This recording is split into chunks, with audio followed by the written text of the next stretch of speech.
that religion is just absolutely uncalled for. We are just mere things floating on a rock in space.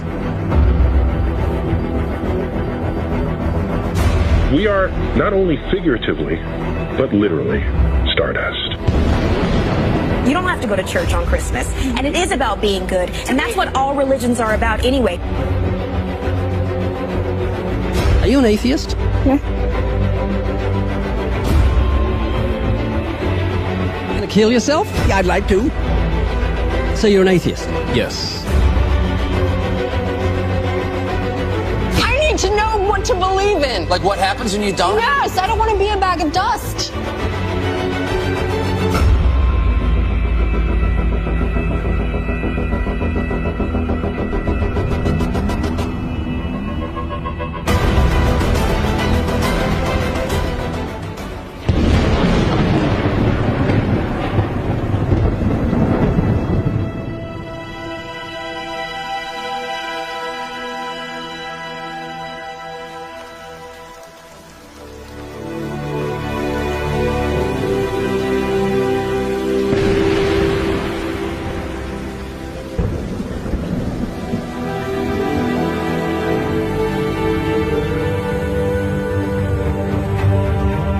David, are you an atheist? Yes. When did you become an atheist? Around age 12. Believing in God makes no sense. It's to me, it's the dumbest thing. It's for people that can't accept the fact that they're going to die and rot in the ground like I'm going to do, and it gives them some relief from that thought, because it's not the nicest thought in the world. Are you an atheist? Yes. Yes, I am. Yes. Yes. Yes, sir. Are you an atheist? I am. Yeah, I'm an atheist. Yes, I am. Alex, do you believe in God's existence? No, I do not. How long have you been an atheist? I would say probably since I was about 15 years old. So you don't believe in the existence of God? No, not really. What happened when you were 15? I started questioning things, and I really just started to think about the logic behind everything. For the most part, we are not shown the evidence for there being a higher power. If we were, I almost guarantee that almost every atheist would immediately agree to there being a higher power. Are you atheists? Yes. Why? Well, I just haven't seen enough evidence, I suppose. I grew up in a Christian family, and just over the few years during high school and as I grew up, I just realized that there wasn't a lot of evidence to support that belief system. Are you open to evidence? I think I am open to evidence. It just would have to be extraordinarily compelling, like out of this world compelling. If you could be given evidence, reasonable evidence, would you listen to it? Yeah, I would. You're someone who has no faith or no belief in a higher power or a creator, but if you were shown evidence, you would change your mind because you're open. Absolutely. Flick through the pages of the book I just put on your lap, look at the color pictures, and I'll ask you a question.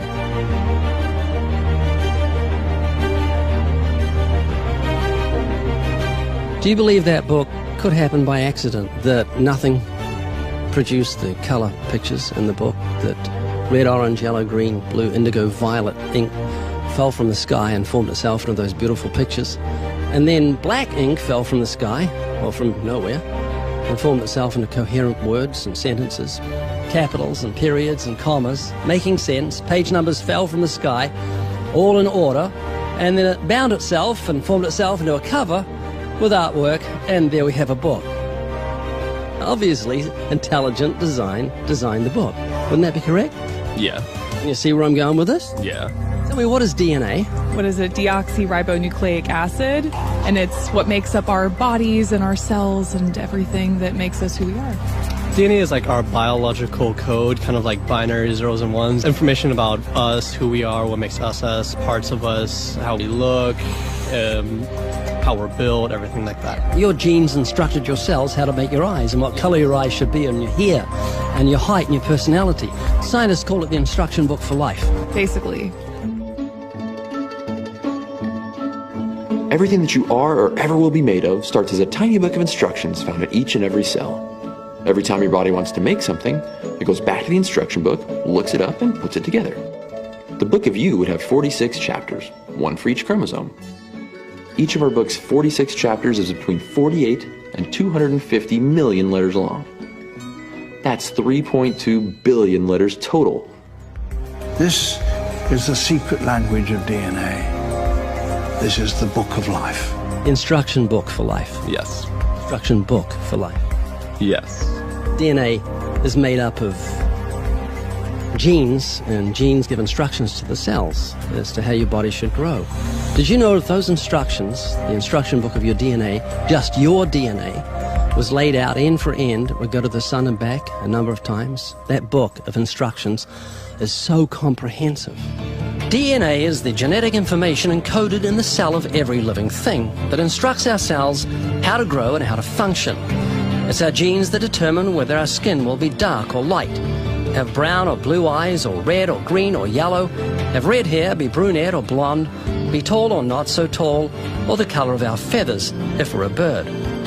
Whether we're humans, fish, animals, insects, or plant life, the way our bodies look and operate has all been pre-written in the amazing book of our DNA. What do you think the mentality of someone who believes a book fell together without a bookmaker? Well, it would be crazy. Do you think a book could make itself? No, I don't. Of course not. No. Utterly impossible. Yes. If anything can happen by accident. I mean, from nothing. Wow. Couldn't happen, could it? I don't think so. It'd be impossible. It would be like saying an explosion caused everything that makes a 747 airplane to all just come together by accident without some intelligent thought behind it. That's a good point. Do you believe DNA happened by accident? No, I think that it developed over the course of many, many millennia of evolution and development. DNA exists in every living thing. Its origins don't matter. The fact that there is intelligent information tells us there must be an intelligent designer. Is this making you think?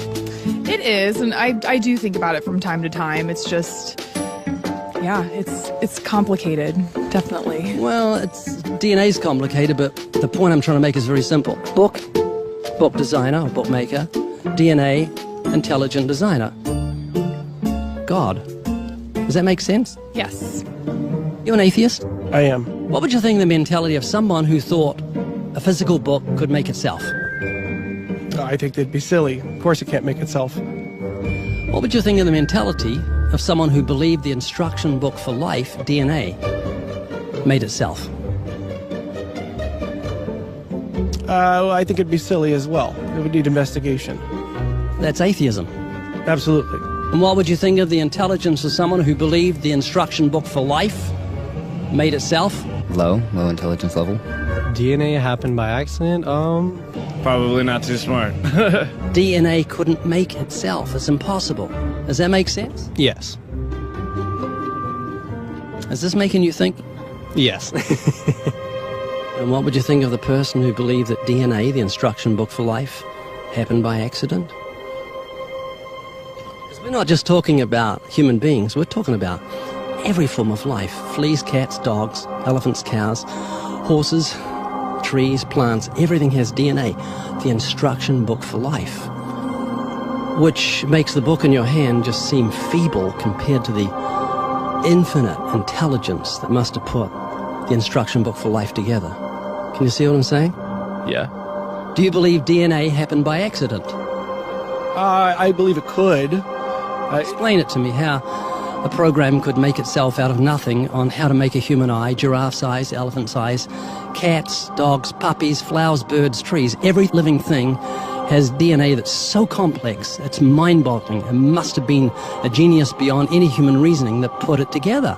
And to say it happened by chance is infinitely sillier than saying a physical book happened by chance. All I'm doing is reasoning with you. I'm not arguing. I don't want to win an argument. I'm just saying I want you to concede something that's absolute common sense. You're an atheist, so you believe the scientific impossibility that nothing created everything. I mean, it can't be nothing. We all have to start from some point. I wouldn't say nothing created it. There had to be something there in the beginning. You like Richard Dawkins, don't you? Well, I mean, yeah, I like him. Do you believe nothing created everything, a scientific impossibility, which is what he believes? You don't believe in a creator of all things? If he says that, I think it's a very strange thing to say. Well, he says it. It's insane. Nothing can't create anything because it's nothing. There has to be something in the beginning. Nowhere in our history of human reality has something kind of just appeared out of nowhere. Do you believe that nothing created everything? No, because nothing can perform actions. That makes no sense. It's a default position. If you're saying nothing created everything, then you're agreeing with Richard Dawkins. You're mischaracterizing Richard Dawkins, because Richard Dawkins, I'm sure he didn't say that. That seems ridiculous. Professor Richard Dawkins, arguably the world's most high-profile atheist, believes that in the beginning there was nothing, and that nothing created everything. As he attempts to justify this belief, admitting that it defies common sense, the learned professor calls nothing something. Watch the reaction of his audience.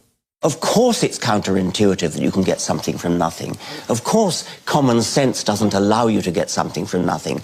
That's why it's interesting. It's got to be interesting in order to give rise to the universe at all. Something pretty mysterious had to give rise to the origin of the universe. Which is exactly what's meant by nothing, but whatever it is, it's very, very simple. And why is that funny?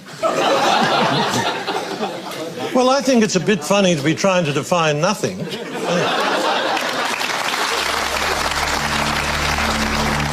Richard Dawkins, I'm sure he didn't say that. That seems ridiculous. The audience reaction confused the normally eloquent professor because he's not used to being the object of laughter. What he didn't realize was he was talking to people who were endowed by their creator with the virtue of common sense. This was just another case where the emperor has no clothes.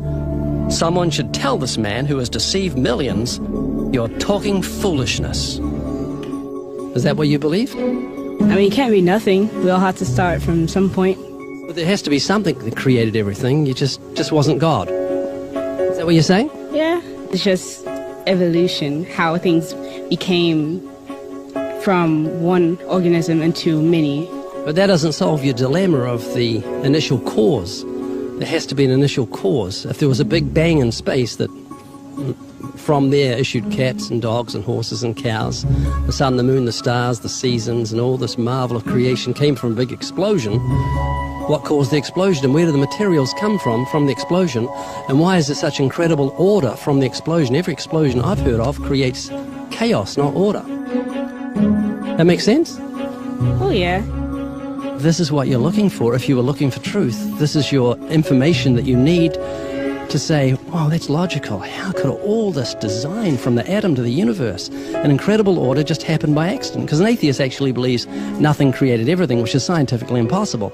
And I'm trying to say, Haley, I just want you to think. You're not just a blob of nothing that it came from an explosion that created order, which is against nature.